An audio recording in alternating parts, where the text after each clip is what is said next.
Okay, so something that I have always struggled with is what to do with my upper body during tricks. And the last video I just put up, someone actually commented that the reason I was struggling with ollies was because I was focusing too much on my lower body and not enough on my upper body. While that's definitely true, it's also kind of not true. I actually erased an entire section of that video talking about my upper body because I have had such a hard time getting myself to commit to consistent practice of like focusing on my upper body that the moment I start to do it, I really lose my balance. And I particularly start to get way too back foot heavy the moment I try to think of my upper body, and I end up falling off the back of the board. And this is, because I struggled every time I did it. So more and more I would forget to do it, not do it, get bad. And I have a ton of really bad upper body problems when it comes to my tricks. However, I've learned recently that that's not the entire problem. The bigger problem is that I just never really understood deeply what to do with my upper body, which is what I want to talk about today. So, tip number one, if you stand on one foot, you're heaviest right here. If you stand on two, you can put your weight equally. You can lean to one side. You can be heavier over here. That's really important for your tricks. And I've learned recently I can put a lot more weight on my front foot than I thought I could. Because, like, let's just take this shove it, for example. If I want to do a shove it, I really want the board to be spinning around my front foot. That's where I want the rotation to come from. If I spin around my back foot, then the board is going to get out from underneath me. And how can you do that? Well, I found out recently one way is actually putting a little more weight on this front foot when you start the trick, and then try to keep your weight over this even as you lift it up, right? Just to keep my shoulders centered over the board. And there we go. That's given me a very big improvement in my shove it and shove it tight tricks. Another trick this kind of focusing more towards your front foot works for is the backside big spin. Because the fakie backside big spin, I had a big tendency to lean backwards, to be too heavy on my back foot, or when I focus my body weight to be over this front foot, I can follow it through the trick way better. So instead of just thinking like, oh, jump straight, like no, keep my weight over my front foot, or keep more of my weight over my front foot.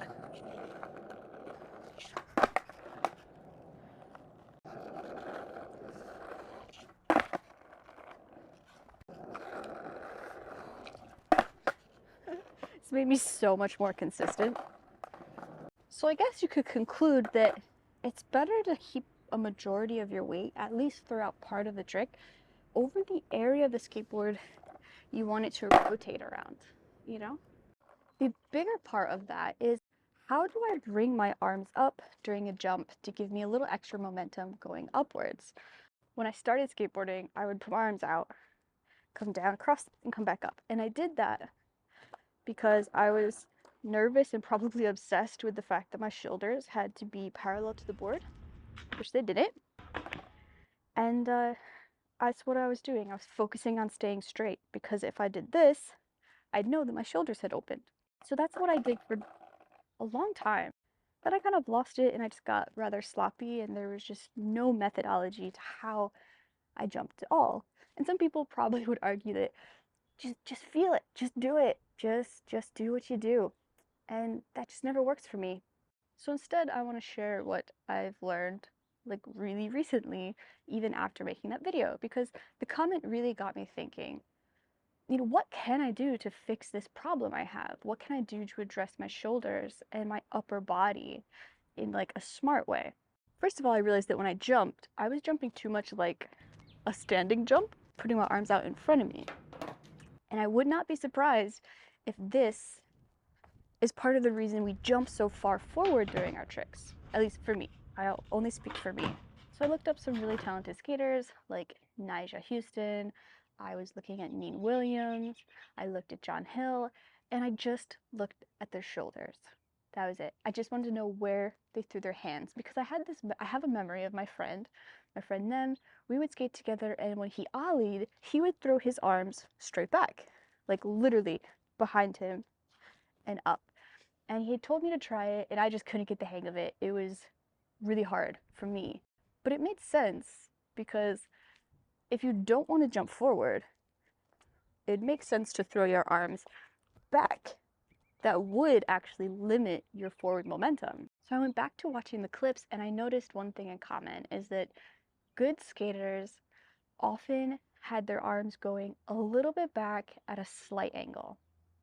So when they jumped, they did not bring them up. They didn't bring them up to the side. They actually went back at about maybe, I don't know, a 30 to 30 degree angle.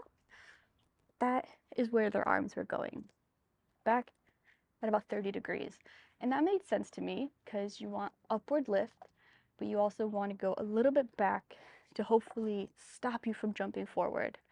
At least that's what I've been thinking about and trying today. And I think it's kind of working. Of course, for little tricks like shove-its, there's not much of a difference. I don't really jump that much anymore. However, it does seem to work for the ollie.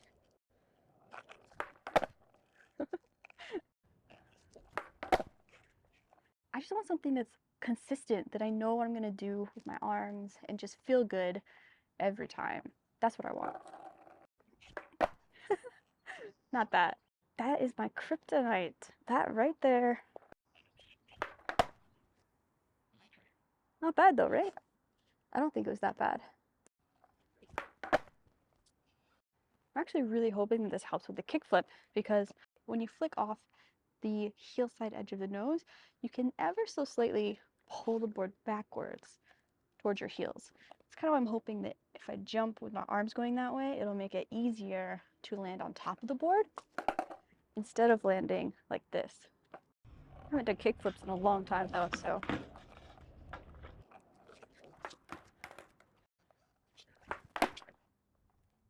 Okay, that actually did pull me right back over it. Yeah, I think it does pull me just a little back.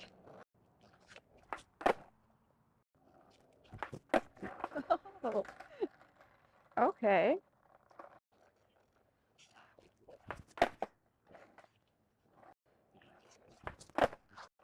I'm not doing this right now because I'm thinking about it, but the kickflip is another one of those tricks where I'd always try to practice it at its max peak and just kill my endurance for no reason. It's been a long time since I got 2 kickflips that effortlessly. I'm not going to say it's because of the arms. I think it's because of a lot of things. Increased endurance, better jumping, hopefully better upper body, less trying to force the board to be as high as it can be and more trying to kickflip in the mid zone. I can't heel flip still. It's something I should practice. Try to stay over my front foot. Not bad. What? Okay. I guess it's a good day for flip tricks.